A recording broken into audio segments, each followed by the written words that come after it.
Assalamu alaikum. My name is Ahmad Ghawwas. I'm a group member of Muhsammad Taqi and Kamran Manzoor. Today the topics for our presentation are cloud computing, cluster computing and grid computing. I will explain cloud computing. Introduction. Cloud computing provides us a means by which we can access the applications and utilities over the internet. It allows us to create, configure and customize applications online. With cloud computing, users can access database resources via the internet from anywhere for as long as they need without worrying about any maintenance or management of actual resources. What is cloud? The term cloud refers to a network or internet. In other words, we can say that cloud is something which is present at a remote location.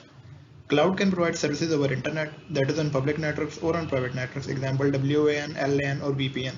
Applications such as email, web conferencing, customer relationship management all run in cloud. What is cloud computing? Cloud computing refers to manipulating, configuring and accessing the applications online. It offers online data storage, infrastructure and application. Cloud computing is both a combination of software and hardware based computing resources delivered as a network system. This is the infrastructure of cloud computing. Basic concepts. There are certain services and models working behind the scene making the cloud computing feasible and accessible to end users. Following are the working models for cloud computing. Number one, deployment models, and number two, service models. Deployment models. Deployment models define the type of access to the cloud. That is how the cloud is located. Cloud can have any of the four types of access: public, private, hybrid, and community. Public cloud. The public cloud allows system and service to be easily accessible to a general public. Public cloud may be less secure because of its emptiness. Example, email. Private cloud. The private cloud allows system and services to be accessible within an organization. It offers increased security because of its private nature. Community cloud. The community cloud allows systems and services to be accessible by a group of organizations. Hybrid cloud. The hybrid cloud is a mixture of public and private cloud. However, the critical activities are performed using private cloud while the non-critical activities are performed using public cloud. Service models. Service models are the reference models on which the cloud computing is based. These can be categorized into three basic service models listed below. IaaS, which is the infrastructure as a service, PaaS, platform as a service, SaaS, software as a service. Infrastructure as a service, or IaaS. IaaS is the delivery of technology infrastructure as an on-demand scalable service. IaaS provides access to fundamental resources such as physical machines, virtual storage, etc.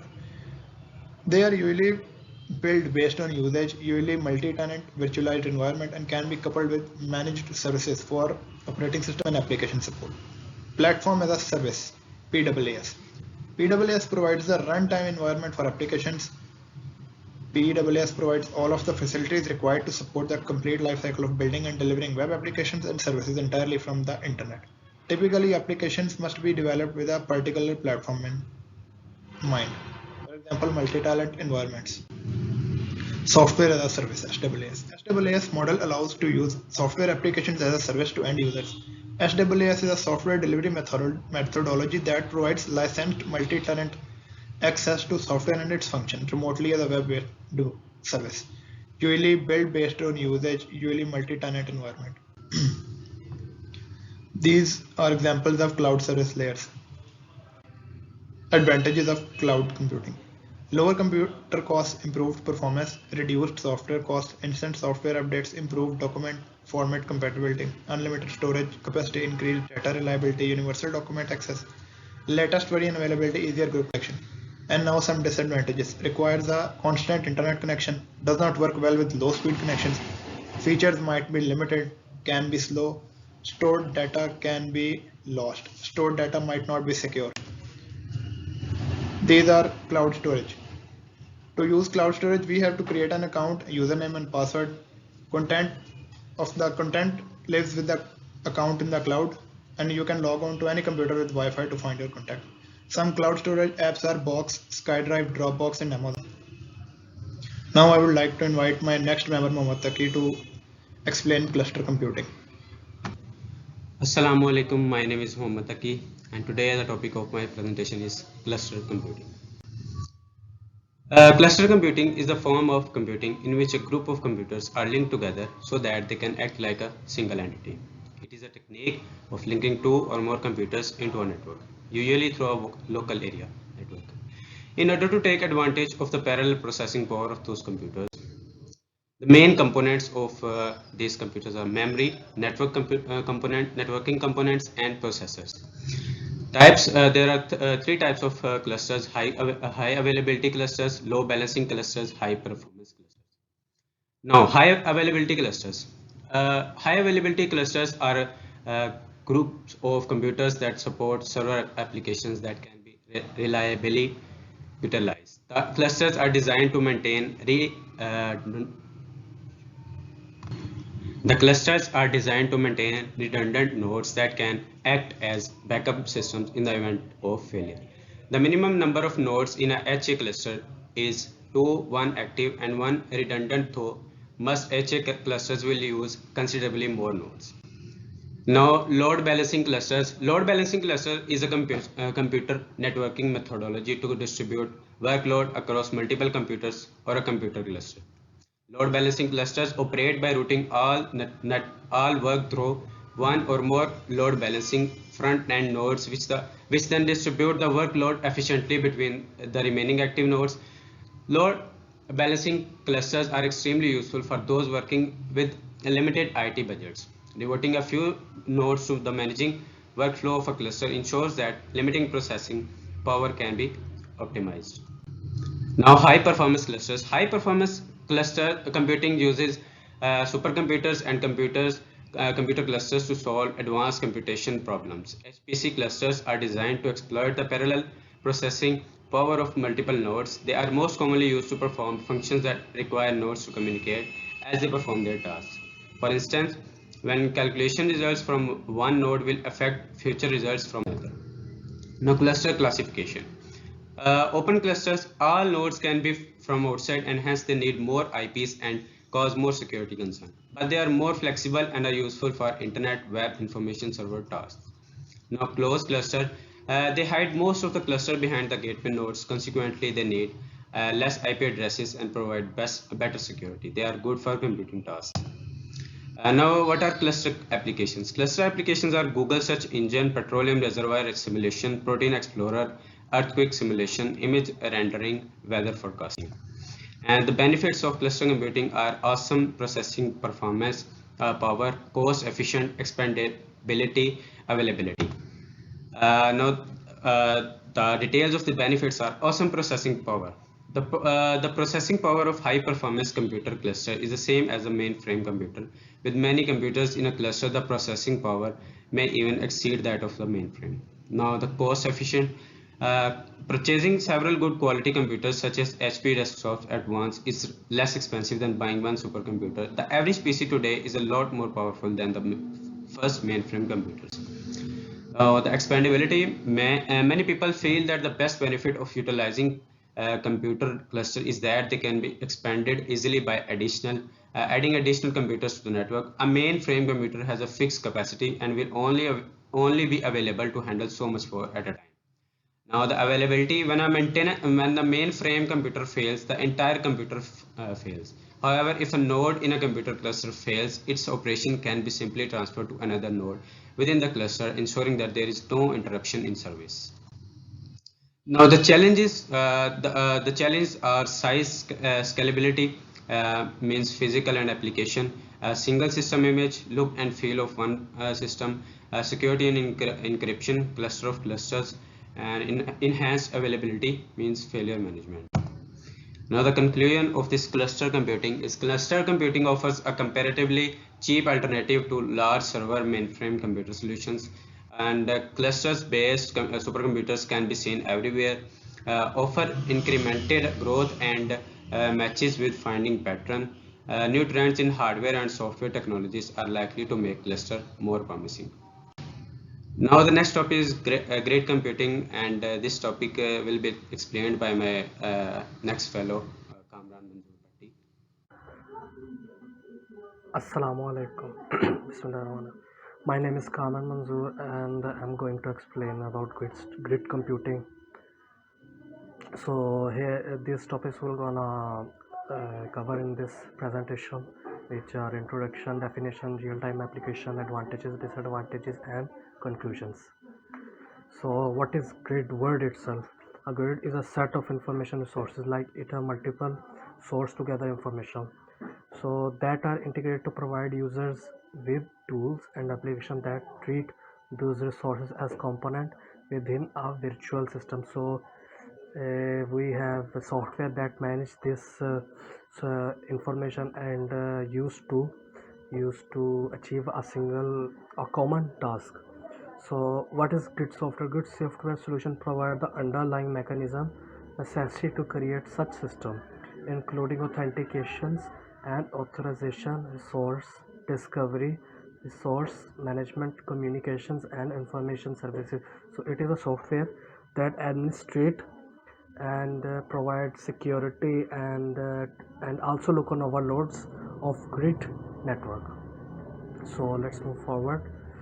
So what is grid computing? We've seen grid itself. So what is grid computing? Same wise, grid computing is the collection of computer sources, like it have multiple computers, multiple system that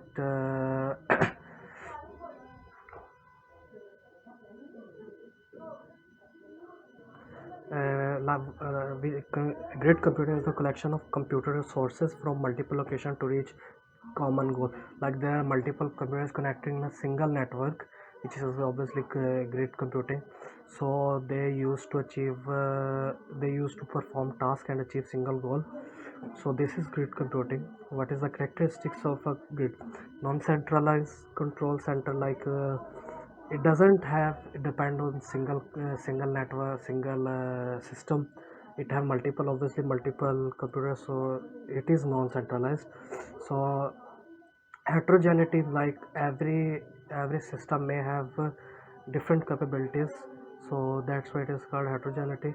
Scalability, it work on large scales. We add computer as much as we need, and it is dynamic and adaptable. How do grid works? Grid use network link the computing resource of many different computers. The cyber glue that bind all these resources together is called middleware. So middleware is kind of software which is used to manage this grid computing. So it used to administrate this grid network and also look on overload and security stuff. There are many different types of middleware developed for many different type of grid. Middleware does all the work to connect users jobs to computing resources, thereby hiding the grid complexity from the users.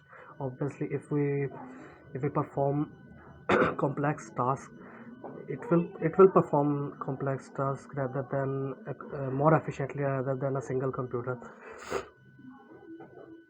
So let's move to our next slide. Why do we need grids? Grids allow you to combine resources of hundreds of computers to create massively powerful, fully comprehensive computing resources, all accessible from the comfort of your personal computer.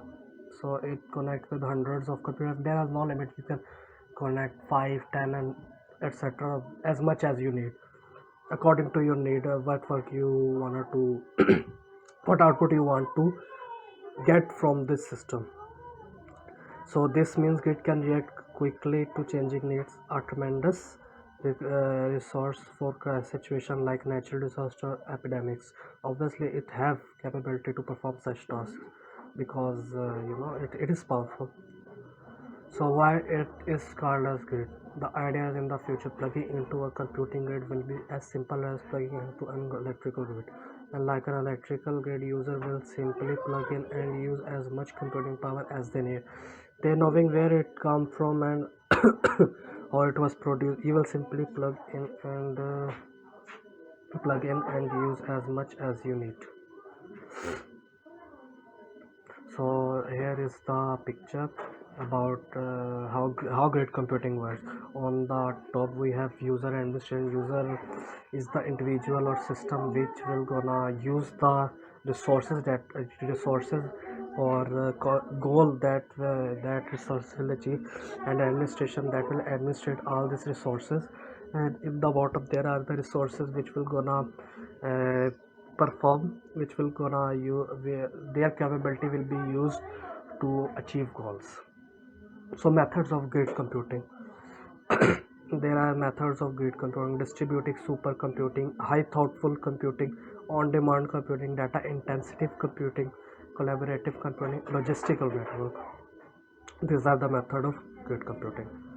So there are multiple applications. Some of our computational network services, data services, application services, informational services, knowing services. It has capability to perform these tasks. And there are real-time implementations. It extends the notions of computational and data grids. A grid, a grid should provide the interfaces, libraries, utilities, and programming APIs to support the development effort required. Common tools and libraries for building grid applications includes high performance C++, the message passing interface, access to any resources for anywhere, anytime, from any platform, portable computing. Yeah, these are the real implementations. It can perform complex tasks more efficiently than single systems. It also we can it also kind of similar as supercomputer, like it have kind of power, maybe more power, like. So our next slide is advantages. It can solve larger, more complex problem in shorter time, obviously, because it have more power. If we combine all the all available computer in all according multiple computer in the system, obviously it have more power than other systems, so it can solve more complex tasks more efficiently in lesser time. Easier to collaborate with other organization, like every organization can use it to perform complex tasks, make better use of existing hardware. Disadvantage. There also are disadvantages of this system. Grid software and standards are still evolving. It still need to improve. So these are this is the disadvantages. If software is not very good, it may have problems in security. It may be overload, and it may be a problem to administrate the system. Learning curve to get started. Non-interactive job submission. So these are the conclusion. We've see characteristics of grid relevant to middleware. So common design methodologies in grid middleware, how middleware works and what are the methodologies behind it, and grid services and open standardization. New and existing middleware systems are beginning to adopt core grid middleware to become easily grid enhanced. Thank you very much. Hope you will like our presentation.